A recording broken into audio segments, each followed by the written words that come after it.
मेरा नाम है अमित सिंह और आज हम लोग नीट का लेक्चर नंबर 2 कर रहे हैं। एक क्लास इससे पहले हो चुकी है जिसका लिंक आपको डिस्क्रिप्शन में मिल जाएगा। आप लोगों को वो वीडियो देख सकते हैं। उसके बाद में हम लोग आज सेकंड लेक्चर है हमारा ये इलेक्ट्रिक फील्ड की बेसिक डेफिनेशन से आज शुरुआत करेंगे और थियोरेटिकल पोर्शन कंप्लीट करने के बाद हम लोग क्या करेंगे, इसकी न्यूमेरिकल्स करेंगे।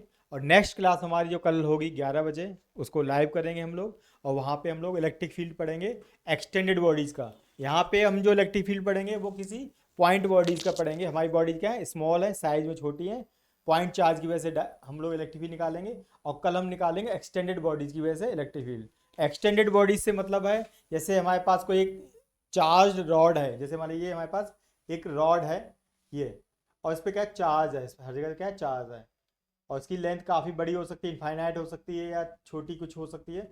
इसके इससे आर डिस्टेंस पे कोई पॉइंट है, यहाँ पे हमें इलेक्ट्रिक फील्ड मान लो निकालना है।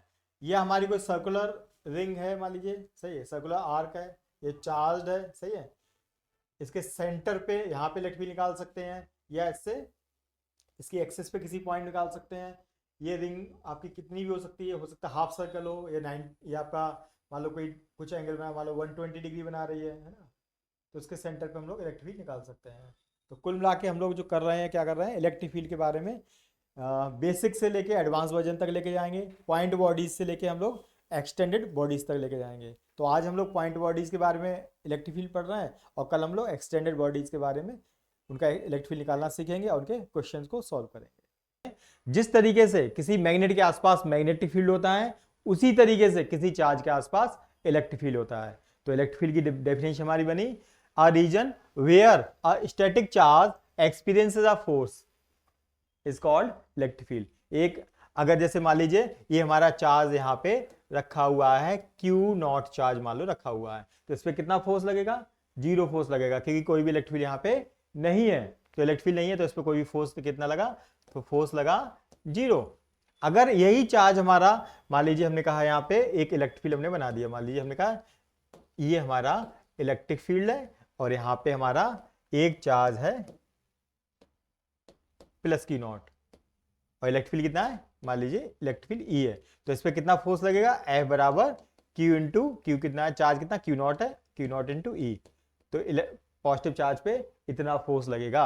अगर हमारे यहाँ पे चार्ज नेगेटिव होगा तो इस पर फोर्स लगेगा Q0 इंटू E। तो डिफरेंस क्या हुआ दोनों फोर्स में, तो पॉजिटिव चार्ज पे इलेक्ट्रिक फील्ड की डायरेक्शन में फोर्स लगता है, नेगेटिव चार्ज पे इलेक्ट्रिक फील्ड के अपोजिट डायरेक्शन में फोर्स लगता है। ये हमारा चार्ज नेगेटिव है, नेगेटिव चार्ज पे इधर को फोर्स लगेगा, पॉजिटिव चार्ज पे इलेक्ट्रिक फील्ड की डायरेक्शन में फोर्स लगेगा। तो ठीक है, लेकिन आफ्टर ऑल क्या पॉइंट क्या निकल के आया, चार्ज पे फोर्स तभी लगेगा जब वहां पे इलेक्ट्रिक फील्ड होगा। तो अगर चार्ज हमारा स्टैटिक है लेकिन इलेक्ट्रिक फील्ड है ही नहीं, तो इस पर कोई भी फोर्स नहीं लगेगा। तो हमारे चार्ज के आसपास का वो एरिया, ठीक है, तो ये वो एरिया जिसमें कोई दूसरा चार्ज फोर्स एक्सपीरियंस करता है इलेक्ट्रिक फील्ड कहलाता है। अब पॉइंट क्या है, ये जो इलेक्ट्रिक फील्ड आया कहां से, तो यहाँ पे मान लीजिए कोई चार्ज रखा हुआ है, ये कहलाएगा सोर्स चार्ज। तो ये जो चार्ज है इलेक्ट्रिक फील्ड प्रोड्यूस कर रहा है, और ये चार्ज उसके इलेक्ट्रिक फील्ड में फोर्स को एक्सपीरियंस कर रहे हैं। तो इसको क्या लिखेंगे, ये हमारा चार्ज हो गया, कौन सा चार्ज है वाला, सोर्स चार्ज। और जिस चार्ज पे हमारे फोर्स फील हो रहे हैं, ये दोनों ही हमारे क्या है, ये दोनों ही हमारे क्या है, टेस्ट चार्ज, टेस्ट चार्जेस, ये टेस्ट चार्जेस है। तो टेस्ट चार्ज की बेसिक डेफिनेशन भी हमारे पास पता है हमें कि टेस्ट चार्ज का जो होता है साइज तो स्मॉल होना ही चाहिए और मैग्नीट्यूड भी स्मॉल होना चाहिए। क्यों, क्योंकि ये जो मेन सोर्स है इसका जो चार्ज कॉन्फिगरेशन है उसको चेंज ना कर सकें। क्योंकि अगर ये चार्ज स्ट्रांग होगा तो इस पे जैसे मान लीजिए दोनों पॉजिटिव पॉजिटिव चार्ज है, और इस पे पॉजिटिव चार्ज की सरफेस पे मान लो है, तो ये पॉजिटिव चार्ज क्या करेगा, उसको पॉजिटिव चार्ज को रिपेल करेगा, तो सारा पॉजिटिव चार्ज इधर किनारे किनारे आ जाएगा। तो जो सोर्स चार्ज है और ये टेस्ट चार्ज है, तो स्पेशली जो टेस्ट चार्ज है उसका मैग्नीट्यूड क्या होना चाहिए, स्मॉल। ये जो टेस्ट चार्ज है इस पे टेस्टिंग करने का हम लोग काम कर रहे हैं, चेक कर रहे हैं कि यहाँ पे इलेक्ट्रिक फील्ड है कितना, और इससे कोई मतलब नहीं है, सोर्स को इसे डेविएशन नहीं करना है, सोर्स में कोई भी डिस्टॉर्शन नहीं करना है। तो टेस्ट चार्ज का काम क्या है, केवल इस पॉइंट पे हमारा इलेक्ट्रिक फील्ड की वैल्यू को फाइंड आउट करना। ये वैल्यू कैसे फाइंड करेंगे, मान लीजिए ये सोर्स चार्ज है और ये टेस्ट चार्ज है, दोनों के बीच में मान लो मैंने कहा ये इन दोनों चार्ज के बीच में मान लो डिस्टेंस है r, ठीक है। तो अभी इन पे कितना फोर्स ऑफ इंटरेक्शन लग रहा होगा, F बराबर हमारे बताइए कितना फोर्स लग रहा होगा कूलॉम्स लॉ से, तो के दोनों चार्ज की multiply capital Q small Q not और जो भी सेपरेशन उसका स्क्वायर, इतना फोर्स। ठीक है, और मैं डेफिनेशन क्या इलेक्ट्रिक फील्ड की, इलेक्ट्रिक फील्ड की डेफिनेशन देखिए क्या इलेक्ट्रिक फील्ड की डेफिनेशन है, कितना फोर्स लग रहा है टेस्ट चार्ज पे और उसका मैग्नीट्यूड क्या है। तो इलेक्ट्रिक फील्ड क्या है, रेशियो है force on a test charge and divide by the magnitude of the test charge at that point is known as value of electric field at that point. ठीक है, तो यहाँ पे हमारा इलेक्ट्रिक फील्ड जो होगा फोर्स बाई टेस्ट चार्ज हो जाएगा। तो टेस्ट चार्ज हमारा क्यू नॉट है, तो इस वैल्यू को क्यू नॉट से डिवाइड करें तो क्यू नॉट हमारा कट जाएगा, तो हम कह सकते हैं यहाँ पे K Q naught Q capital Q by R square. इतना हमारा इलेक्ट्रिक फील्ड किसी जगह पे होता है, इतना के क्यू बाई आर स्क्वायर। ये बेसिक डेफिनेशन हमें पता पहले से ही, ये वैल्यूज हमारी होती हैं। तो इतना इलेक्ट्रिक फील्ड होगा, तो किसी कैपिटल चार्ज क्यू से स्मॉल आर डिस्टेंस पे K Q by R square एक इतना हमारा इलेक्ट्रिक फील्ड होगा, जहां पे के क्या है 1/4 पाई एप्सिलॉन नॉट है, जिसकी वैल्यू अप्रॉक्सीमेट हमारी 9 × 10⁹ होती है। चलिए इसके बाद हम स्टार्ट करते हैं, कुछ क्वेश्चंस देखते हैं। जो क्वेश्चन हमने जो पहला हमारा जो था लेक्चर उसमें कुछ क्वेश्चंस थे, उसके आगे वाले क्वेश्चंस यहाँ पे हैं। एक टेस्ट हमारे पास यहाँ पे क्वेश्चन है, a charge particle mass this amount and उसका चार्ज दिस। एक चार्ज पार्टिकल है, उसका मास भी गिवन है और उसका चार्ज भी गिवन है, दोनों चीज हमारे पास गिवन है। तो उन्होंने कहा ठीक है ये हमारा मास है और ये होता है चार्ज है। Is release in uniform electric field, एक इलेक्ट्रिक फील्ड में रिलीज कर दिया जाता है, यानी कि छोड़ दिया जाता है कि भाई तू जिधर जाना है चला जा। ठीक है, तो उसकी स्पीड बतानी है, speed of this charge particle after travelling a distance of this. तो अगर आपसे कहा जाए कोई भी चार्ज पार्टिकल है, वो स्टार्टिंग फ्रॉम रेस्ट से रिलीज किया गया, तो स्टार्ट फ्रॉम रेस्ट से है, तो यू हमारा इतना है और कितनी डिस्टेंस, डिस्टेंस इतनी डिस्टेंस ऐसे बराबर 10 सेंटीमीटर। तो 10 सेंटीमीटर को मीटर में कन्वर्ट करेंगे तो 100 से डिवाइड करेंगे, तो दैट इज 0 0 कट गया, यानी 0.1 मीटर, इतनी मीटर। तो अगर आपसे कहा जाए कोई एक चार्ज पार्टिकल है जिसकी स्टार्टिंग वेलोसिटी ये है और इतनी डिस्टेंस चलने के बाद में उसकी स्पीड क्या होगी, तो वेलोसिटी आफ्टर सम सेपरेशन, तो हमारी न्यूटन्स की सेकेंड इक्वेशन लगेगी v² = u² + 2as।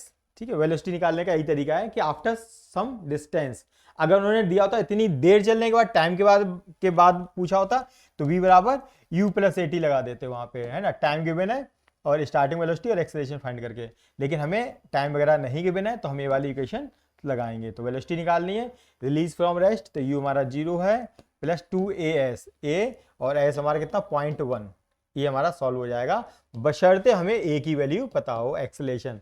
तो एक्सेलरेशन हमें पता है, एक्सेलरेशन क्या होता है फोर्स बाई मास। तो किसी चार्ज पे कितना फोर्स सकता है, अगर वो इलेक्ट्रिक फील्ड में रखा हुआ है तो Q × E, अभी हमने पढ़ा हुआ है, और मास से डिवाइड कर देंगे। तो Q हमारा कितना है 20 micro coulomb, 20 micro. Electric field कितना है 100 न्यूटन पर कूलाम, यहाँ वैल्यू गिवन है 100 न्यूटन पर कूलाम, और मास कितना है आपका 10 ग्राम। तो 10 को 1000 से डिवाइड करेंगे तो ये वैल्यू हमारी आ जाएगी केजी में। ठीक है, तो सारी वैल्यू को सॉल्व कर लेंगे, तो एक 0 से 0 कट जाएगा और ऊपर हो गया 20 × 10⁻⁻⁶, और ये 3 0 और 1 4 0 10⁻+4।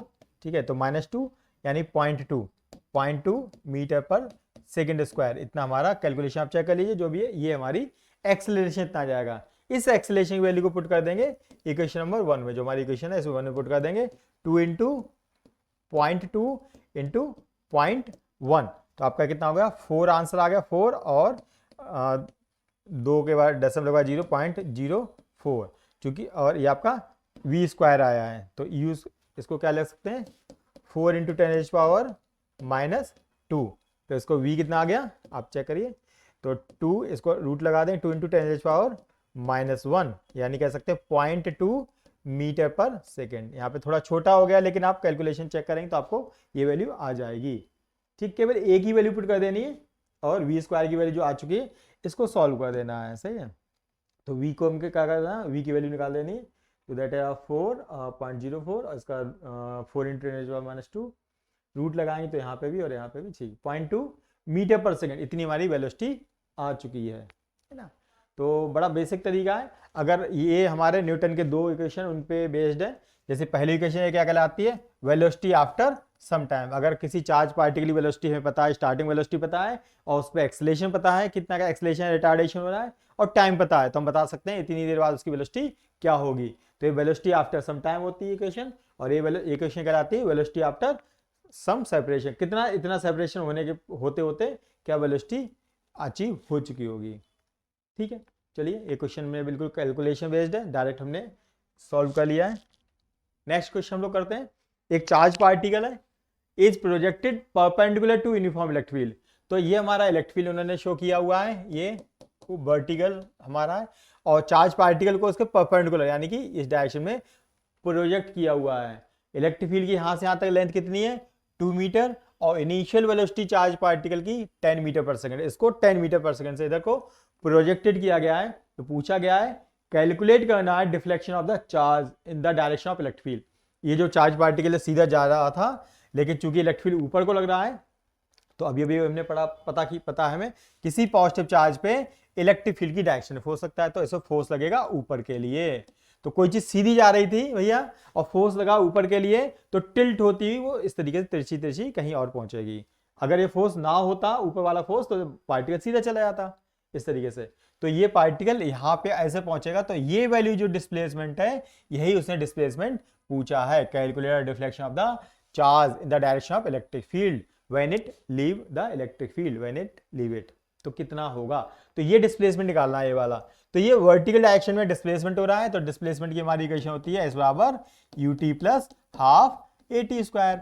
तो ये पार्टिकल हमने इस डायरेक्शन में प्रोजेक्टेड किया था, तो ऊपर को तो वेलोसिटी थी ही नहीं इनिशियल, तो ऊपर को अगर हम लगा रहे हैं इस इक्वेशन को, ये हमने मान लीजिए ये वर्टिकल डायरेक्शन में हमने इक्वेशन लगा दी, वर्टिकल डायरेक्शन में हमने डिस्प्लेसमेंट की इक्वेशन मान लो लगाने की कोशिश कर रहे हैं। तो वर्टिकल डायरेक्शन में जो डिस्प्लेसमेंट होगा इन सारी चीजों डिपेंड करेगा, उसकी इनिशियल वेलोसिटी वर्टिकल डायरेक्शन में क्या है, और वर्टिकल डायरेक्शन में एक्सेलेरेशन कितना है, और वर्टिकल डायरेक्शन में टाइम कितना लगेगा मूवमेंट में, ये सारी बातें पता है। लेकिन चूंकि हमने पार्टिकल हॉरिजॉन्टल डायरेक्शन में प्रोजेक्टेड किया है, तो वर्टिकल डायरेक्शन कोई वेलोसिटी ही नहीं है। जब वर्टिकल डायरेक्शन वेलोसिटी नहीं है, तो ये वर्टिकल डायरेक्शन के लिए, यानी इसको अगर हम एक्स डायरेक्शन मान लें और ऊपर वाली को इसको वाई डायरेक्शन मान लें, तो वाई डायरेक्शन में यानी कि Y S Y U Y और ए वाई सबकी वाई के रिस्पेक्ट में सारी चीजें हमारी आ जाएंगी। ठीक है, तो हमारा यू वाई कितना है, 0 मीटर पर सेकंड है। क्यों कि पार्टिकल तो इधर को भेजा ही नहीं गया था ऊपर के लिए, पार्टिकल तो इधर को भेजा गया, वो तो अपने आप ही फोर्स लगने की वजह से जा रहा है केवल। हाँ हमारा यू एक्स कितना है, दैट इज 10 मीटर पर सेकंड है। ये हमारा 10 मीटर पर सेकंड हमारा ये वैल्यू गिवन है। खैर हमें वर्टिकल डायरेक्शन में यूज करना है, तो इसका यहाँ पे यूज करते हैं, ये वैल्यू से पुट कर देंगे, तो एस वाई जो हमारा यही में निकालना है, तो हाफ ए टी स्क्वायर आ जाएगा। इसको इक्वेशन 1 रख देते हैं, तो ये हमें सॉल्यूशन करना है। तो सॉल्यूशन का कैसे निकलेगा, अगर हमें ए और टी पता हो तो हमारा वर्टिकल डायरेक्शन में डिस्प्लेसमेंट आ जाएगा जो उसने पूछा है। यानी दो चीजें हमें अननोन है यहाँ पे, ना तो एक्सेलरेशन पता है इस डायरेक्शन में कितना एक्सेलरेशन होगा, ना हमें टाइम पता है। चलिए, तो एक्सेलरेशन निकालने का तरीका क्या होता है, that is force by mass. तो फोर्स वर्टिकल डायरेक्शन में कितना लग रहा है, Q इंटू ई, और मास कितना है m, तो Q कितना है हमारा चार्ज, देखिए वैल्यू सारी वैल्यूज हम लोग लगा देंगे यहाँ पे। तो हमारा जो चार्ज है Q 20 microcoulomb, 20 microcoulomb. Electric field की वैल्यू कितनी है हमारी 100 न्यूटन पर कूलम, और मास हमारा कितना है पार्टिकल का 10 ग्राम। तो 10 को 1000 से डिवाइड कर देंगे, ठीक है, तो हमारी जो वैल्यू जो आ जाएंगी ये हट गया, तो हमारा 20 इंटू 10⁻⁻6, और ये हमारा 2 जीरो, ये 4 जीरो के प्लस के, तो हमने इसको कट किया, तो आपका -2 बना, यानी कि 0.2। ये फिर से हमारी वैल्यू 0.2 मीटर एक्सेलरेशन है, तो इसकी एसआई यूनिट होगी मीटर पर सेकेंड स्क्वायर। इतना हमारा एक्सेलरेशन आ गया। अब जो सबसे इंपॉर्टेंट बात है कि इतने डिस्प्लेसमेंट में कितना टाइम लगा होगा, तो ये चीज हमें पता है, ये प्रोजेक्टाइल मोशन से आती है। थोड़ा सा आइडिया मैं दे देता हूं, देखिए जैसे मान लीजिए एक पॉइंट है हमारे पास, जैसे हम लोगों ने कहा मान लीजिए ये जो पार्टिकल है ये यहां से यहां तक किसी ए पॉइंट से बी पॉइंट की तरफ प्रोजेक्टेड किया गया, सही है। ये मान लो ये हमारी मान लीजिए ये नॉर्मल कंडीशन है, ये हॉरिजॉन्टल है और ये कोई वर्टिकल है। यहाँ से ए पर्सन ने यहाँ से कोई चीज थ्रो की और बी पर्सन ने इसको यहाँ पे कैच किया, ठीक है। तो ये जो टाइम है ये टाइम कितना लगा होगा, तो ये टाइम वही होगा। तो इसको टू वॉल थ्योरी से कहते हैं। तो कोई पार्टिकल जो यहाँ से यहाँ पहुंचा वो direct that a combination of two thing, ये कुछ हॉरिजॉन्टल डिस्टेंस भी चला और कुछ वर्टिकल डिस्टेंस भी चला है। तो जो जो ए से बी तक का जो पाथ है उसको हम इस तरीके से देख सकते हैं, उसको दो पार्ट में डिवाइड कर लेंगे। It is a combination of, ये प्लेन में है तो उसको दो पार्ट में डिवाइड कर देंगे। ठीक है, तो हमें मान के चलेंगे कि हमारा जो पार्टिकल था ए से बी तक जो पहुंचा है, तो उसकी जगह कि अगर हम एक पार्टिकल इधर भेजते तो वो यहाँ से यहाँ पहुंचता और दूसरा पार्टिकल यहाँ से यहाँ पहुंचता, उनके प्रोजेक्शन से ये बी हमारा ए टू बी बना है। यानी कि अगर हमारा, हम ये कहते हैं कि हमारा पार्टिकल यहाँ पे मान लीजिए 1 पोजीशन पहुंचा, यहाँ 2 पे पहुंचा, यहाँ 3 पहुंचा, यहाँ पे 4 पहुंचा, यहाँ 5 और लास्ट में 6 पोजीशन पहुंचा। तो ये किस कॉम्बिनेशन से, इस तरीके से। अगर 1 पे पहुंचा, हमारा मेन पार्टिकल 1 पे पहुंचा है, तो उस समय जो इधर ये जो बीच वाला रास्ता है, ये कॉम्बिनेशन किन किन का है, ये दो इसका हॉरिजॉन्टल और वर्टिकल का कॉम्बिनेशन है। अगर हमारा पार्टिकल इस जगह है, इसका मतलब वो हॉरिजॉन्टली इतना मूव कर चुका है, कितना मूव कर चुका है हॉरिजॉन्टली, वो हॉरिजॉन्टली हमारा इतना मूव कर चुका है और वर्टिकली हमारा इतना मूव कर चुका है, इसी वजह से यहाँ पे आया। अगर पार्टिकल हमारा 3 पे आया, इसका मतलब वो हॉरिजॉन्टली इतनी डिस्टेंस कवर कर चुका है और वर्टिकली वो इतनी डिस्टेंस कवर कर चुका है। जब पार्टिकल हमारा 4 पे आया तो हॉरिजॉन्टली इतनी डिस्टेंस कवर कर चुका है और वर्टिकली हमारी इतनी डिस्टेंस कवर कर चुका है। इसका मतलब है जो हमारा जो प्रोजेक्टाइल मोशन है वो दो मोशन का कॉम्बिनेशन होता है, हॉरिजॉन्टल मोशन और वर्टिकल मोशन। यानी कि अगर हमारा पार्टिकल जितनी देर में यहाँ से यहाँ पहुंचेगा, मैंने कहा स्मॉल टी टाइम में पहुंचेगा, ये स्मॉल टी उतना ही होगा जितनी देर में ये पार्टिकल यहाँ से यहाँ पहुंचता या ये पार्टिकल यहाँ से यहाँ पहुंचता यहाँ पे, क्योंकि इन दोनों के कॉम्बिनेशन से बीच वाला रास्ता बना है। तो इस तरीके से जब हमारे पार्टिकल ऐसे मूव कर रहे होंगे इस तरीके से, तो बीच वाला पार्टिकल यहाँ से यहाँ तक जा रहा होगा। तो ये प्रोजेक्टाइल मोशन का टॉपिक है, 11th का टॉपिक है, लेकिन मैंने आपको थोड़ा सा आइडिया दिया है कि ऐसा होता है इसमें। ठीक है, चलिए। तो ये यहाँ से यहाँ तक पार्टिकल पहुंचा होगा, उसमें वही टाइम लगा होगा। उसमें क्या टाइम लगा होगा, इसमें वही टाइम लगा होगा जो यहाँ से यहाँ तक लगा है। ये जो हमारा प्रोजेक्टाइल है, ये कॉम्बिनेशन किसका, इस लाइन का और इस लाइन का। अगर हम इस लाइन का टाइम पता कर लें तो वही टाइम इसका होगा, वही टाइम इसका होगा, तीनों का एक ही टाइम होता है। मिडल वाली लाइन का भी, प्रोजेक्टाइल मोशन का भी, और वर्टिकल और हॉरिजॉन्टल का टाइम बराबर होता है। तो अगर हमें इसका टाइम निकालना है, तो अगर हम इसका टाइम निकाल लेंगे तो हमारा काम हो जाएगा। तो इस डायरेक्शन में कोई फोर्स लग नहीं रहा है, तो यूनिफॉर्म मोशन है। तो यूनिफॉर्म मोशन में हम यहाँ पे टाइम निकालेंगे। टाइम बराबर क्या होता है, डिस्टेंस बाई वेलोसिटी। टाइम क्या होता है, डिस्टेंस बाई वेलोसिटी। कितना डिस्टेंस कवर कर रहा है, 2 मीटर, और वेलोसिटी कितनी, 10 मीटर पर सेकंड, 10 मीटर पर सेकंड। ठीक है, ये हमारी वेलोसिटी। तो 2/10 यानी 1/5 हमारा ये इतना सेकंड हमारा टाइम आ चुका है। अगर आप इसको किसी और तरीके से करना चाहते, जैसे मान लीजिए आपके मन में आता कि सर हम इसको ऐसे करते, जैसे मान लीजिए आपको लगता कि सर हम क्या इसको s बराबर ut plus half AT square कर सकते हैं, उनके हाँ कर सकते हैं, s equals to ut plus half AT square. तो ये हमारा मोशन क्या है, यूनिफॉर्म मोशन है। क्यों, इधर तो कोई फोर्स लग ही नहीं रहा है, फोर्स तो वर्टिकली लग रहा है। जब ऊपर को फोर्स लग रहा है तो फोर्स की डायरेक्शन में एक्सेलरेशन होता है, तो इधर को एक्सेलरेशन होगा ही नहीं, तो ये टाइम बेकार हो जाएगी। तो यहाँ से s बराबर ut बन जाएगा। तो टाइम क्या बन जाएगा, distance by s by u। तो यही तुमने क्या, डिस्टेंस और वेलोसिटी। इस तरीके से भी करो तब भी वही आंसर आने वाला है। फिर से आपने डिस्टेंस कितना किया, 2 मीटर, और वेलोसिटी 10, दैट इज 1/5 सेकेंड। तो आप जैसे मानो वैसे कर सकते हैं, बस आपको पता होना चाहिए कौन सा मोशन क्या है। ये यूनिफॉर्म मोशन है तो इसमें एक्सेलरेशन नहीं होगा। तो ये जो हमारी टाइम की वैल्यू और एक्सेलरेशन की वैल्यू आ चुकी है, इनको हम उस इक्वेशन पुट कर देते हैं। ठीक है, चलिए। तो इक्वेशन में इसको, इन दोनों वैल्यूज को पुट करते हैं, इसमें हम इन दोनों वैल्यूज को पुट करते हैं, पुट इन इक्वेशन 1 में पुट करते हैं। तो वैल्यू पुट करते हैं हाफ, ए कितना है हमारा, एक्सेलरेशन हम लोगों ने निकाला था 0.2, और टी स्क्वायर कितना है, दैट इज 1/5, तो 1/5 का होल स्क्वायर। इसको सॉल्व कर लेंगे तो आपका ये 0.1 बन गया, ये 0.1 बन गया, ये 25, सही है। तो पॉइंट हटा के एक जीरो लग जाएगा, तो 1/250, ये हमारा इतना हमारा डिस्प्लेसमेंट होगा।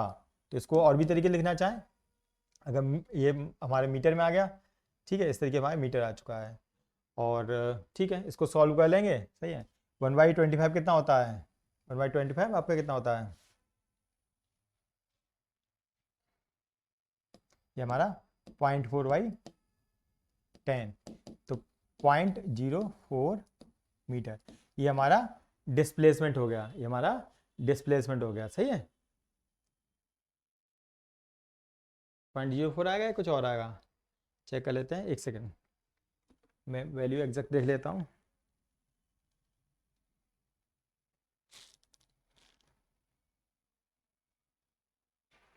पॉइंट 004, हाँ दैट इज पॉइंट 004, 2 जीरो आएंगे, 0.004 मीटर, इतना हमारा आंसर आ गया, इतना डिस्प्लेसमेंट होगा। ठीक है, तो कैलकुलेशन आप लोग देखते रहिए, बाकी कॉन्सेप्ट मैं आपको बताता रहूँगा। चलिए आगे करते हैं। चलिए इसमें लिखा find distance from 4Q where total electric field is 0। ये ये हमारा एक जो सिस्टम है, ये मल्टीपल चार्ज का सिस्टम है। मान लीजिए एक चार्ज हमारा 4Q है, दूसरा चार्ज 9Q है, दोनों के बीच में एक ऐसा पॉइंट बताना है जहां पे टोटल इलेक्ट्रिक फील्ड 0 हो, टोटल इलेक्ट्रिक फील्ड 0। तो होगा क्या, ये पॉजिटिव चार्ज है तो इसका इलेक्ट्रिक फील्ड इधर को होगा, बिल्कुल उन्होंने सही बनाया है। तो ये E1 हो गया, पहले वाले चार्ज को 1 बोल देते हैं, इसको 2 बोल देते हैं। तो पहले वाले चार्ज का इलेक्ट्रिक फील्ड पॉजिटिव है तो अवे फ्रॉम द चार्ज होगा, ये भी पॉजिटिव है तो इसका इलेक्ट्रिक फील्ड हमारा इधर को होगा। तो नेट इलेक्ट्रिक फील्ड इस पॉइंट पे तब 0 होगा जब यहाँ पे E1 और E2 हमारे क्या हो जाएं, इक्वल हो जाएं। तो ये डिस्टेंस टोटल D है और ये डिस्टेंस X है, तो बची डिस्टेंस हमारी क्या हो गई, D माइनस X। चलिए तो E1 हमारा कितना हुआ, E1 इस चार्ज का यहाँ पे इलेक्ट्रिक फील्ड है, तो कितना इलेक्ट्रिक फील्ड होता है Q चार्ज का, K Q/R²। तो Q कितना है 4Q, चार्ज हमारा 4Q और divide by R² that is X²। और E2 कितना होगा, इस चार्ज का यहाँ पे इलेक्ट्रिक फील्ड, तो K Q/R², Q कितना है 9 कैपिटल Q, R², ये वैल्यू का whole square, D minus X का होल स्क्वायर, सही है। तो हम इसको सॉल्व कर लेंगे, बहुत नॉर्मल सा मैथमेटिक्स है। तो K से K हमारा कट जाएगा, कैपिटल Q से कैपिटल Q कट गया, ये बचा 4/x² equal to 9/D minus X का होल स्क्वायर। तो हम इसको दोनों तरफ रूट लगा देंगे, तो 2/x इक्वल टू 9 का रूट हमारा 3 हो जाएगा और यहाँ पे D माइनस एक्स का नॉर्मल हो जाएगा। तो यहाँ प्लस माइनस 2 साइन आएंगे, एक और प्लस लेंगे एक और माइनस, तो प्लस लेने भी हमारे आंसर सही आ जाएंगे, चेक करते हैं। तो ये क्रॉस मल्टीप्लाई करेंगे तो 2D minus 2x equal to 3x, तो हमारा ये हो गया 5x, 5 3 और 2 मिल जाएगा 5x इक्वल टू 2D।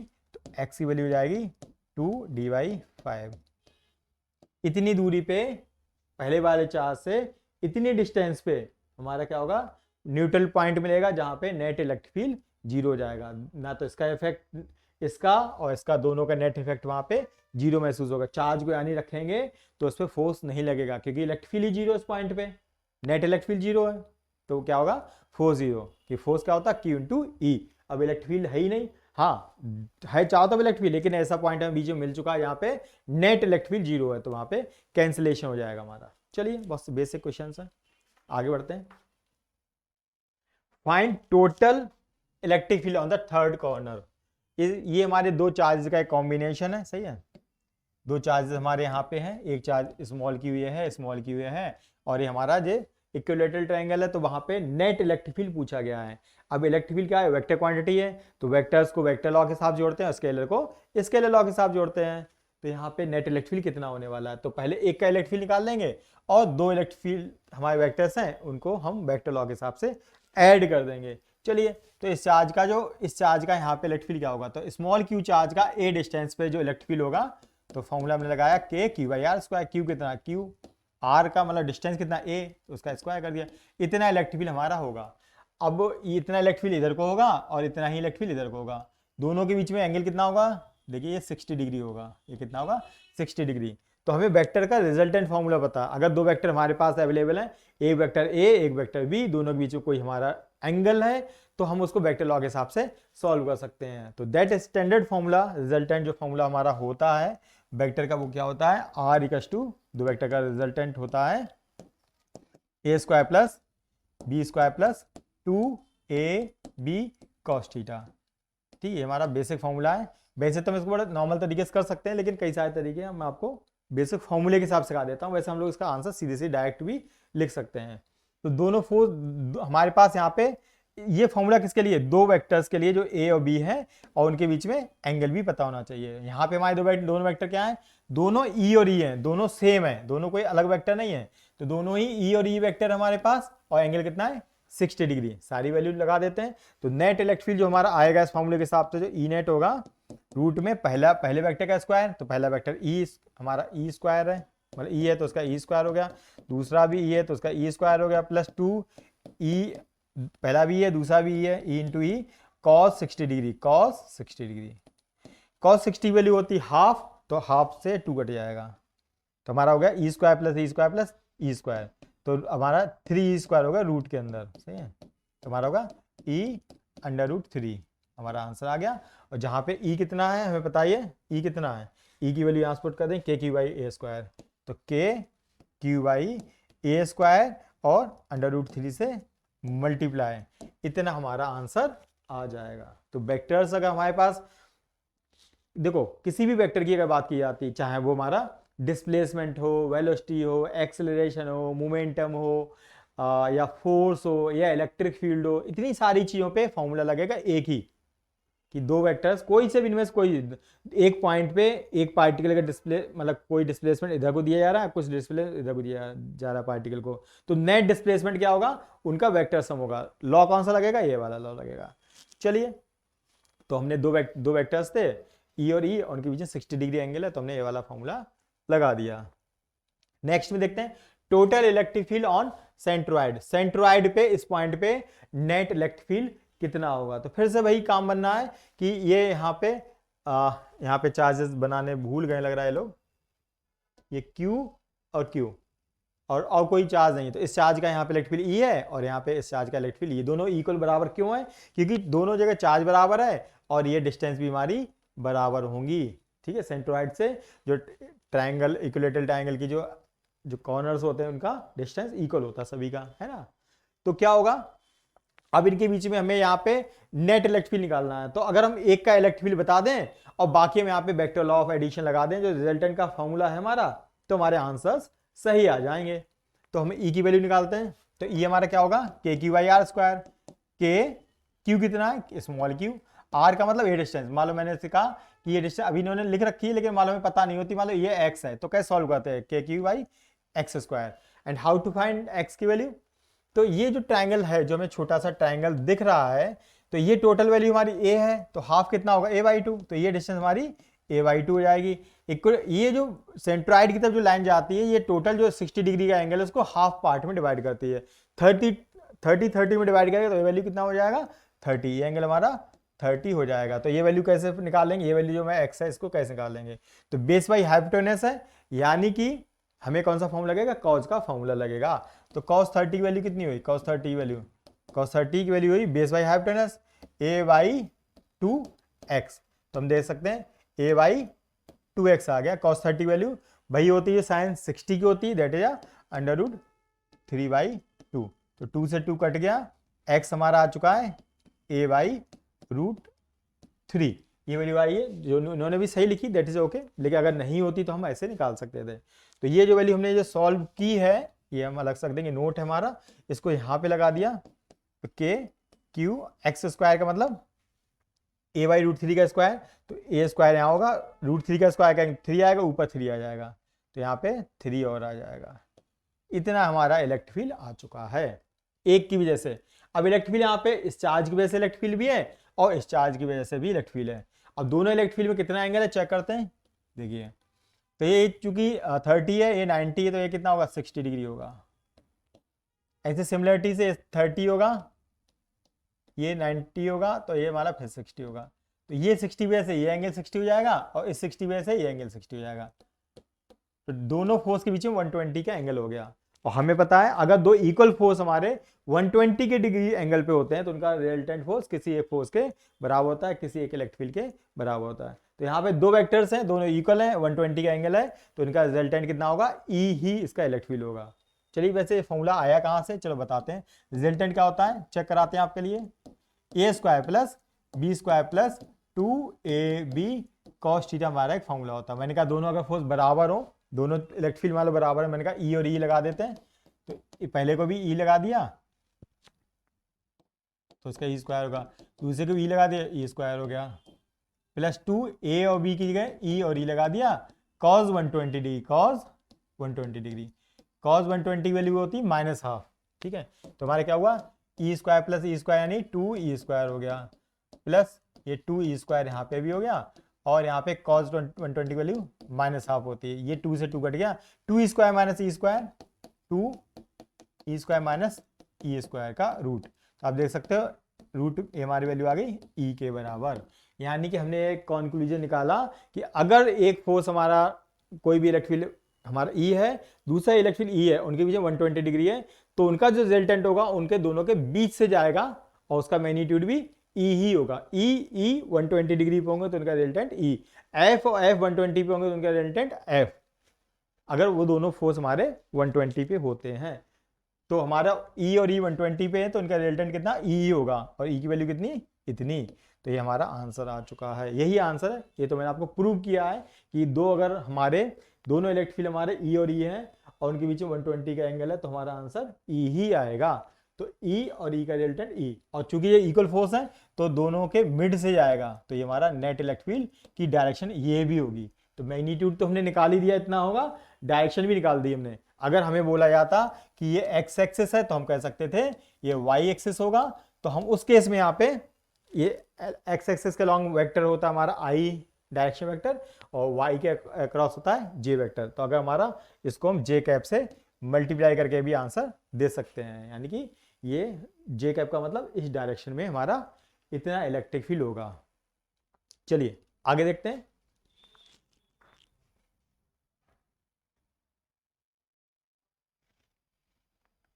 चलिए अब लिखा है 4 equal charges are placed at 4 corners of a regular pentagon. एक पेंटागन है, इसके पेंटागन में कितने आपके होते हैं वर्टेक्स, कितने होते हैं 5, स्क्वायर देखो ट्राइंगल में कितने होते हैं 3, आपके स्क्वायर में 4, पेंटागन में 5 है ना, और आपका हेक्सागन में 6, इस तरीके से आपके ऑक्टागन में 8 होते हैं, सही है इस तरीके से। तो यहाँ पे तो पेंटागन है हमारा, सही, पेंटागन में इलेक्ट्रिक फील्ड 4 इक्वल चार्जेस, यहाँ तो बना दिए 5 हो गए 4। चलिए कहने का क्वेश्चन मतलब ये है हमारा, जस्ट सेकेंड, ये सिचुएशन है, ये हमारा पेंटागन है और उस पर 4 चार्जेस 4 चार्जेस हमारे रखे हुए हैं। तो कैलकुलेट करना है electric field at the centre, यहाँ पे कितना इलेक्ट्रिक फील्ड होगा। तो इस फिगर को हम दोबारा बना देते हैं, देखिए कैसे बनाएंगे। हमने कहा हमारा ये सिचुएशन है, सही है, तो ये सिचुएशन है, यहाँ पे चार्ज कहाँ कहाँ रखे हुए हैं, यहाँ पे, यहाँ पे, यहाँ पे और यहाँ पे, और इसका सेंट्रॉइड मान लो ये इस तरीके से, ठीक है। तो ये सिचुएशन कैसे बन सकती है, ये सिचुएशन इक्विवेलेंट है किस सिचुएशन के, चलिए देखते हैं। इस सिचुएशन के इक्विवेलेंट है, देखिए प्लस, अभी बताते हैं आपको किसके इक्विवेलेंट है।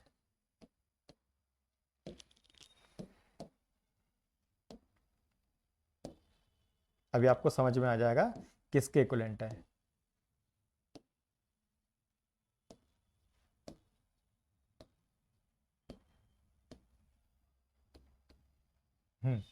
अब देखिए ध्यान से, अगर हम दोनों को मिला दें, दो पेंटागन बिल्कुल एक ही साइज के, मान लो सारे एक ही साइज के, अगर इन दोनों को ओवरलैप कर दें तो क्या है, नहीं बनेगा, चेक करिए, क्योंकि होगा क्या, देखिए जब हम इसको ऐड करेंगे, देखिए ध्यान से, जब हम इसको और इसको ऐड करेंगे तो ये आएगा, चेक करिए, Q और कुछ भी नहीं है यहाँ पे, तो ये आ गया। अगर इसको मतलब और इसको ऐड करेंगे, इसको और इसको करेंगे तो ये आ जाएगा। ऐसे नीचे वाले इसको ऐड करेंगे और इसको ऐड करेंगे तो ये आ जाएगा, इसको ऐड करेंगे और इसको ऐड करेंगे तो ये वाला आ जाएगा। अब देखिए ऊपर वाला ये प्लस क्यू है या माइनस क्यू, ये ध्यान रखिए, दोनों को ऐड करेंगे तो क्या आएगा 0, ये आ जाएगा। ये इसी से तरीके सॉल्व होगा, आसान लगेगा आपको, वैसे आपको थोड़ा सा कंफ्यूजिंग हो सकता है लेकिन आसान इस तरीके से हो जाएगा। अब हमें पता होना चाहिए कोई भी हमारी रेगुलर शेप है, चाहे वो हमारा इक्विलेटरल ट्रायंगल हो, चाहे वो स्क्वायर हो, चाहे वो पेंटागन हो, चाहे वो हमारा हेक्सागन हो, ठीक है, चाहे ऑक्टागन हो या कोई भी हो, अगर इनके सारे सिरों पे इक्वल चार्ज रख दो, जैसे यहाँ पे क्यू क्यू क्यू रख दिया तो इसके सेंट्राइड पे 0 इलेक्ट्रिक फील्ड होता है, यहाँ पे 0 सब पे क्यू क्यू क्यू रख दिया तो यहाँ पे इलेक्ट्रिक फील्ड 0 होता है, यहाँ पे सब जगह क्यू क्यू क्यू रख दिया तो यहाँ पे 0 होता है सेंट्रॉइड पे, यहाँ पे रख दिया सब पे। अगर हम किसी रेगुलर शेप के, चाहे वो 3 वाला हो, चाहे 4 का हो, चाहे 5 आर्म्स का हो, चाहे 6 आर्म्स का हो, अगर रेगुलर शेप है उसकी सारी आर्म आपस में बराबर है, जैसे यहाँ पे ट्रायंगल की तीनों आर्म बराबर होनी चाहिए, स्क्वायर की चारों बराबर होनी चाहिए, पेंटागन की सारी आपस में ये सारी आर्म बराबर होनी चाहिए, ऑक्टागन की ये सारी आर्म बराबर होनी चाहिए। अगर ऐसा कोई सिचुएशन बनता है तो सेंट्रॉइड के यहाँ पे जिसका सेंट्रॉइड बनेगा, जो सेंटर बनेगा, उस पर नेट इलेक्ट्रिक फील्ड 0 होगा। तो हमने कहा कि भैया हमारा क्वेश्चन क्या है, ये वाला क्वेश्चन है, लेकिन हम इसको सीधे नहीं सॉल्व कर सकते। हमने कहा वो वाली जो हमारी फिगर है इन दो फिगर का कॉम्बिनेशन है। तो कैसे करेंगे, तो ये तुम्हारी क्या हो गई, ये हमारी एक रेगुलर हेक्सागोन की शेप हो गई। तो हमने अभी पढ़ा है यहाँ पे इलेक्ट्रिक फील्ड इनकी सबकी वजह से क्या होगा, 0। तो ये तो फिगर हो गई बेकार, ये तो सेंटर पे कोई इलेक्ट्रिक फील्ड नहीं देगी। अब बचा है माइनस वाला साइन। तो ये जो देखो पॉजिटिव चार्ज से इलेक्ट्रिक फील्ड अवे होता है और नेगेटिव चार्ज की तरफ होता है, टुवर्ड्स होता है। तो ये नेगेटिव चार्ज की तरफ इलेक्ट्रिक फील्ड होगा ऊपर के लिए, ठीक है। और अगर मान लो डिस्टेंस अगर मैं इन्होंने बोली नहीं है, मान लो डिस्टेंस उन्होंने x बोली होती, क्योंकि कोई हम निकाल ही नहीं सकते, एज वगैरह के बारे में कुछ बोला नहीं है तो हम सॉल्व नहीं कर पाएंगे। लेकिन अगर x होती तो हमारा इलेक्ट्रिक फील्ड कितना होता, k q by X square हमारा इलेक्ट्रिक फील्ड यहाँ पे होता। तो डायरेक्शन होती टुवर्ड्स दैट माइनस चार्ज, यानी कि अगर यहाँ पे पूछा जाए हमारा इलेक्ट्रिक फील्ड ऐसा होगा वर्टिकल डायरेक्शन में, सही है, जिस पे चार्ज नहीं है उस वर्टेक्स की तरफ डायरेक्शन होगी उधर और मैग्नीट्यूड होगा इतना k q बाई दैट, जो भी यहाँ से सेंट्रॉइड से उस वर्टेक्स की दूरी है, दैट डिस्टेंस का square, k q divide by X square, इतना हमारा मैग्नीट्यूड होगा और डायरेक्शन होगी वर्टिकल। ये बहुत अच्छा क्वेश्चन है। इस टाइप का कभी भी क्वेश्चन आए तो आपका अगर मिसिंग जगह की बात हो रही है तो आप उसको मिसिंग वाले सिस्टम को बनाने की कोशिश करिए, देखिए वो कैसे बना होगा, that a combination of these and these, इस तरीके से सॉल्व करें। चलिए आगे बढ़ते हैं। लिखा हुआ infinite charge of equal magnitude, बहुत सारे चार्जेस हैं, सभी का इक्वल मैग्नीट्यूड है, कितना 20 microcoulomb, each are placed at 1 centimetre 2 centimetre 4, ये देखिए डिस्टेंस देखिए बड़े ध्यान से, 1 2 4 8 16 रेगुलर नहीं है, डिफरेंट डिस्टेंसेस है। और इस तरीके से 1 का डबल 2, 2 का 4, 4 का 8, फिर 16, इस तरीके से। तो हमें कहाँ बताना है, इलेक्ट्रिक फील्ड की इंटेंसिटी बतानी है ओरिजिन पे। तो what is meaning of intensity of electric field, इसका मतलब एक ही electric field, intensity of electric field, strength of electric field, electric field, सही है, ये सभी का मतलब क्या है, एक ही है, इलेक्ट्रिक फील्ड। तो हमारा जो ये मान लीजिए हमने ये सिस्टम बनाया, ये हमारा मान लीजिए ओरिजिन है, पहला चार्ज यहाँ रखा है, दूसरा चार्ज 2 सेंटीमीटर रखा है, अगला वाला चार्ज 4 सेंटीमीटर रखा है, फिर 8 सेंटीमीटर पे इस तरीके से चार्ज रखे हैं और सभी के मैग्नीट्यूड 20 माइक्रोकूलम है, 20 माइक्रोकूलम सभी के इस तरीके से चार्जेस हैं। तो सबका यहाँ पे इफेक्ट क्या होगा, क्योंकि सारे चार्ज पॉजिटिव हैं तो सेंटर पे इफेक्ट होगा टुवर्ड्स दिस सभी का। तो पहले वाले का इलेक्ट्रिक फील्ड इधर को, दूसरे का भी इधर को, तीसरे का भी इधर को, सारे के इलेक्ट्रिक फील्ड यहाँ पे एड ऑन हो जाएंगे। Electric field is a vector quantity और वेक्टर्स अगर एक डायरेक्शन में होते हैं तो सारे एड ऑन हो जाते हैं इस तरीके से। तो जो ई नेट होगा हमारा, ई नेट तो क्या होगा, के क्यू बाई आर स्क्वायर। तो के क्यू भी सभी में सेम है, के कोई बात नहीं, के क्यू कितना है 20 माइक्रोकूलम डिवाइडेड आर स्क्वायर, ये डिस्टेंस कितना 1 सेंटीमीटर का स्क्वायर। तो हम लोग हैं, ठीक है, 1 सेंटीमीटर को क्या लिख सकते हैं, 1 इंटू 10⁻⁻2 का स्क्वायर, ठीक है। दूसरा क्या बनेगा, K Q by R square 20 into 10⁻⁻6 और जो डिस्टेंस है 2 सेंटीमीटर 2 इंटू 10⁻⁻2 का होल स्क्वायर प्लस के 20 माइक्रोकूलम और 4 सेंटीमीटर का होल स्क्वायर, डेड कई सारी इक्वेशन हमारी बनेगी। चलिए तो हमारा इसको सॉल्व कर लेंगे। क्या पोर्शन में सभी में कॉमन हमें दिख रहा है, के इंटू 20 माइक्रोकूलम हमारा कॉमन है, ठीक है। तो के कॉमन कर दिया और 20 माइक्रोकूलम हमने कॉमन कर दिया और नीचे भी देखिए 10⁻⁻4 सभी में आएगा, 10⁻⁻4 भी कॉमन आ गया हमारा। तो पहली वाली लोकेशन क्या बचा, 1 बचा केवल, दूसरी जगह क्या बचा हमारा +1/4 बचा, तीसरी जगह क्या बचा प्लस आपका 1/4 16 बचा, इस तरीके से हमारी वैल्यू बच गई। तो हमारा जीपी बन चुकी है, सही है। इन पे इस टर्म का रेशियो देखिए 1/4, इस टर्म और इस टर्म का रेशियो देखिए 1/4, सही है। तो सभी का रेशियो हमारा मतलब कि आपका दिस बाई दिस देखिए 1/4/1, 1/4, दिस टर्म बाई दिस फिर से 1/4, आगे जो आई फिर भी 1/4। तो ये इनफाइनाइट है, बहुत सारे चार्जेस इनफाइनाइट है, उसने खुद ही बोला इनफाइनाइट चार्जेस हैं। तो हमारा ठीक है, तो इसका आंसर क्या आने वाला है, इसको हमें तो हम लोग आगे बढ़ा के देखते हैं इसके लिए। तो हमारा यहाँ पे तो इसका आंसर क्या होता है, इनफाइनाइट जीपी का आंसर तो a divide by 1 minus small r, इतना इसका आंसर होता है। तो ठीक है, तो के की वैल्यू क्या होती है 9 × 10⁻9,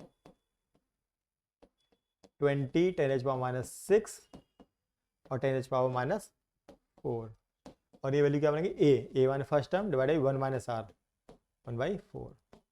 इसको सॉल्व कर लेंगे, सही है। तो आपका 180 हो गया ये हमारा, और ये हमारा कितना हुआ 10, ये आपका 4 ऊपर प्लस 4 प्लस का 4 हो जाएगा 13 और -6 ये वैल्यू बची। और ये क्या हुआ, ये हमारा हुआ 3/4 यानी 4/3, 4/3।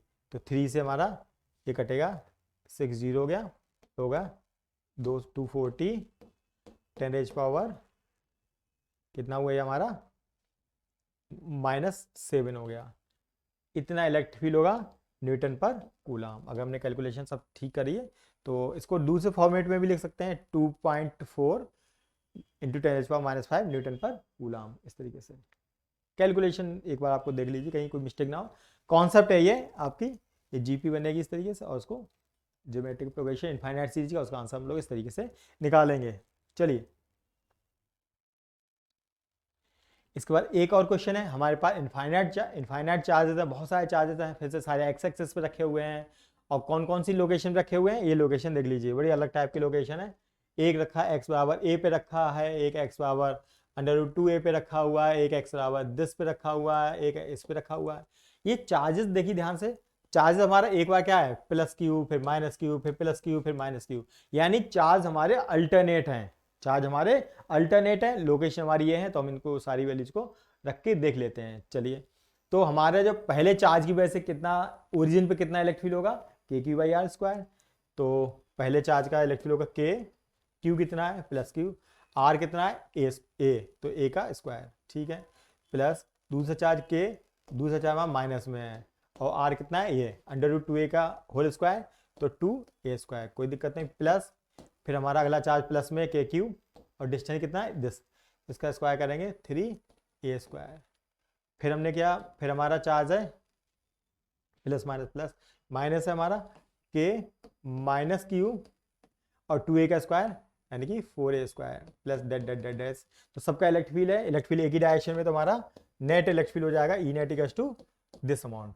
तो इसमें से जो कॉमन है उससे कॉमन ले लीजिए। तो हमने एक एक्सपेंशन होता है लॉग का, जिसे नेचुरल लॉग कहते हैं, लॉग E 1 + x का एक्सपेंशन होता है हमारा x - x² / 2 plus x³ minus date, इस तरीके से ये हमारा एक्सपेंशन होता है।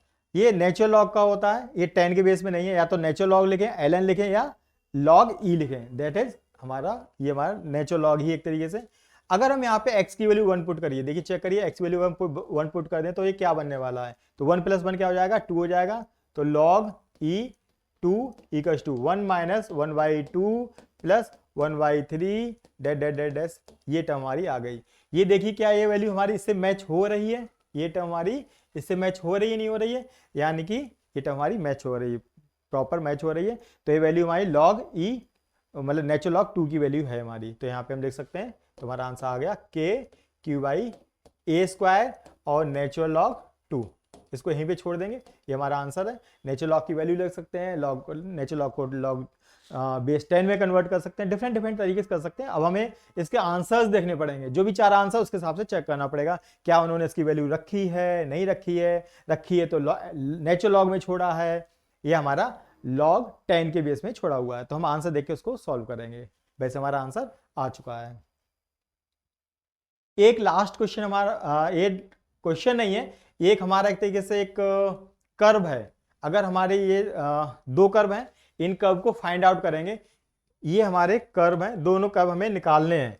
तो जैसे मान लीजिए सिचुएशन है, एक सिचुएशन ये पहली वाली सिचुएशन है, एक सिचुएशन नीचे वाली है। ये कर्व हमें खुद ही निकालने पड़ेंगे। ये कर्व कौन सा कर्व कैसे आएगा, देखिए ये हमें गिवन है, दो चार्जेस हमारे प्लस क्यू और प्लस क्यू, और इनकी वजह से हमें इलेक्ट्रिक फील्ड के वेरिएशन का ग्राफ बनाना है। इलेक्ट्रिक फील्ड के वेरिएशन का ग्राफ बनाना है, ठीक है। तो इन चार्जेस के बीच में इलेक्ट्रिक फील्ड की वैल्यू क्या होगी, टुवर्ड्स लेफ्ट क्या होगी, टुवर्ड्स राइट क्या होगी, इनफाइनाइट पे पहुंच के क्या होगी, सब कुछ इसके ग्राफ बताना है। तो ये ग्राफ हमें गिवन नहीं होगा, ये तो मैंने बनाया है। ये ग्राफ हमें प्रॉपर्ली बनाना पड़ेगा कि ये ग्राफ ऐसा ही आएगा या ऐसा आएगा, और भी वेरिएशन में चार आपके ऑप्शन हो सकते हैं। तो चेक कर रहे हैं ये वाला ग्राफ बनेगा या नहीं बनेगा, कैसे बनेंगे। बस एक बात को आपको ध्यान रखना है, इलेक्ट्रिक फील्ड हमारी वेक्टर क्वांटिटी होती है। तो ये मान के चलेंगे किसी एक डायरेक्शन को पॉजिटिव ले लेंगे। तो हम लोगों ने यहाँ पे मान लिया है let this direction towards right is considered as a positive. हमने टुवर्ड्स राइट डायरेक्शन को पॉजिटिव मान रखा है। अगर हमारा इलेक्ट्रिक फील्ड इस डायरेक्शन में हुआ करेगा तो उसे पॉजिटिव मानेंगे, अगर हमारा इलेक्ट्रिक फील्ड लेफ्ट में होगा तो उसे नेगेटिव मानेंगे। चलिए, तो हमने एक चार्ज बनाया प्लस क्यू, एक चार्ज दूसरा भी प्लस क्यू बनाया, और इनके बीच में हमारे पास ये हमारी एक्सिस है। डिफरेंट पॉइंट लेंगे और हम यहाँ पे उनका नेट मैग्नीट्यूड निकालने की कोशिश करेंगे। तो ये पॉजिटिव चार्ज है, ये भी बाय डिफॉल्ट पॉजिटिव चार्ज हमारा।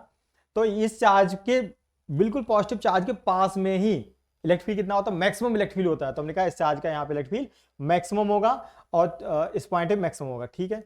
इसके इस पॉइंट पे देखिए क्या मैग्नेटिक फील्ड होगा, तो ये पॉइंट काफी करीब है तो यहाँ पे भी मैग्नेटिक फील्ड काफी स्ट्रांग होगा। लेकिन जैसे जैसे आप टुवर्ड्स राइट बढ़ोगे तो मैग्नेटिक जो हमारा जो चार्ज है, चार्ज की वजह से इलेक्ट्रिक फील्ड हमारा डिमिनिश होने लगेगा। तो इधर को जाओगे तो हमारा इलेक्ट्रिक फील्ड डिमिनिश होगा, तो यहाँ पे मैक्सिमम और इधर को डिमिनिश। तो ये इस तरीके से एक्सपोनेंशियल ग्राफ बनेगा और इनफाइनाइट पे पहुंच के जीरो हो जाएगा। चूंकि डायरेक्शन इधर के लिए हो रही, अगर इस पॉइंट पे इलेक्ट्रिक फील्ड देखें तो वो आपका इलेक्ट्रिक फील्ड पॉजिटिव चार्ज से इलेक्ट्रिक फील्ड होता है away from the charge towards that point. तो इधर को इलेक्ट्रिक फील्ड है और ये डायरेक्शन पॉजिटिव है, तो मैग्नीट्यूड भी पॉजिटिव होगा। तो सारी वैल्यू इधर जितने भी पॉइंट्स आएंगे सभी के लिए मैग्नीट्यूड पॉजिटिव आएगा, और जितना दूर जाओगे तो हमारा इलेक्ट्रिक फील्ड डिमिनिश होता रहेगा। तो इस तरीके से हमारा एक ग्राफ बनेगा, ठीक है। ऐसे ही इस चार्ज के लिए कंसीडर करते हैं। इस चार्ज के इस पॉइंट पे चेक करिए, तो इस चार्ज के इस पॉइंट पे, चार्ज के पास में पॉइंट है, डिस्टेंस बहुत कम है, मैग्नीट्यूड बहुत ज्यादा होगा, तो इस पॉइंट पे इलेक्ट्रिक फील्ड क्या होगा, बहुत ज्यादा होगा, ठीक है, इस तरीके से। और इन दोनों के ठीक मिड पॉइंट पे देखिए जरा, चेक करिए मिड पॉइंट पे क्या होगा। तो मिड पॉइंट पे क्या होगा, इलेक्ट्रिक फील्ड क्या होगा, जीरो। इसका पॉजिटिव, इस वाले चार्ज का इलेक्ट्रिक फील्ड इधर को होगा, इस वाले चार्ज का इलेक्ट्रिक फील्ड इधर होगा। दोनों इलेक्ट्रिक फील्ड इक्वल होंगे मैग्नीट्यूड में, डायरेक्शन होगी अपोजिट, तो यहाँ पे एक जीरो का पॉइंट भी आएगा। तो यहाँ पे मैक्सिमम, यहाँ पे जीरो। चलिए, अब हम आप करते हैं इस चार्ज के, हमने राइट वाले पॉइंट कंसीडर कर रखे हैं। इस पॉइंट बताइए मैग्नेटिक आपका जो इलेक्ट्रिक फील्ड है कितना होगा। तो इस पॉइंट पे देखिए, इस पॉइंट देखिए, जो ये जो पॉइंट है इस चार्ज के पास है, तो इधर को इलेक्ट्रिक फील्ड काफी अमाउंट में ज्यादा होगा। इसका इफेक्ट कम होगा, इसका इफेक्ट क्या होगा, उधर को होगा। देखो इस पॉइंट पे हमारा इस चार्ज का बहुत ज्यादा इफेक्ट होगा, उस पॉइंट का इधर के लिए इफेक्ट बहुत कम होगा। तो आफ्टर ऑल हमारा जो मैग्नेटिक, जो हमारा इलेक्ट्रिक फील्ड होगा वो टुवर्ड्स लेफ्ट होगा, टुवर्ड्स लेफ्ट होगा। और ये डायरेक्शन क्या है, जो हमारे मेंशन डायरेक्शन है, जो हमने कंसीडर की उसके अपोजिट है। तो जो हमारा मैग्नीट्यूड है वो बहुत स्ट्रांग होगा और डायरेक्शन होगी इसके अपोजिट यानी नेगेटिव में। तो यहाँ पे नेगेटिव एम्पलीट्यूड का हमारा ग्राफ बनेगा और मैग्नीट्यूड होगा काफी बड़ा। तो ये हमारा इस तरीके से नेगेटिव में बनेगा ये पॉइंट। तो यहाँ पे पॉजिटिव, यहाँ पे जीरो, यहाँ नेगेटिव, और इधर से डिक्रीज हो रहा है तो इधर डिक्रीज इस तरीके से, और इधर इंक्रीज। ये हमारा ग्राफ बनेगा इस तरीके से। और इस पॉइंट पे देखते हैं, इस पॉइंट के लेफ्ट में देखते हैं, लेफ्ट में इस पॉइंट का इफेक्ट क्या होगा, उधर को होगा।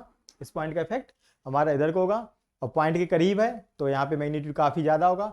मैग्नीट्यूड ज्यादा होगा, लेकिन चूंकि ये डायरेक्शन क्या है, नेगेटिव है, तो मैग्नीट्यूड ज्यादा और डायरेक्शन नेगेटिव। तो यहाँ पे, तो हमारे यहाँ पे नेगेटिव होगा, यहाँ पे नेगेटिव होगा, और उधर जाते जाते धीरे धीरे कम होगा। तो ये हमारा इस तरीके से ग्राफ बन जाएगा। बस पॉइंट बड़ा सिंपल सा है, चार्ज के आसपास मैग्नीट्यूड स्ट्रांग होंगे, बिल्कुल सीधी सी बात है। और अगर हमारा डायरेक्शन किसी वजह से इलेक्ट्रिक फील्ड इधर को टुवर्ड्स राइट आ रहा है तो पॉजिटिव से ग्राफ होगा। अगर किसी जगह इलेक्ट्रिक फील्ड हमारा नेगेटिव उधर टुवर्ड्स लेफ्ट आ रहा है तो हमारा डायरेक्शन नेगेटिव होगा। इस तरीके से हम इसके ग्राफ को समझ सकते हैं कि दो पॉजिटिव चार्ज के बीच में हमारा ये ग्राफ हमारा बनेगा। चलिए एक लास्ट ग्राफ करते हैं, आज की क्लास इसी के साथ फिनिश होगी हमारी। चलिए दूसरा करते हैं, अगर एक चार्ज हमारा पॉजिटिव है, दूसरा चार्ज हमारा नेगेटिव है, तो उनके बीच में जो इलेक्ट्रिक फील्ड बनेगा वो कैसा ग्राफ बनेगा। वो ग्राफ बनेगा तो ऐसा, लेकिन हमें समझना पड़ेगा ऐसा ही क्यों बनेगा।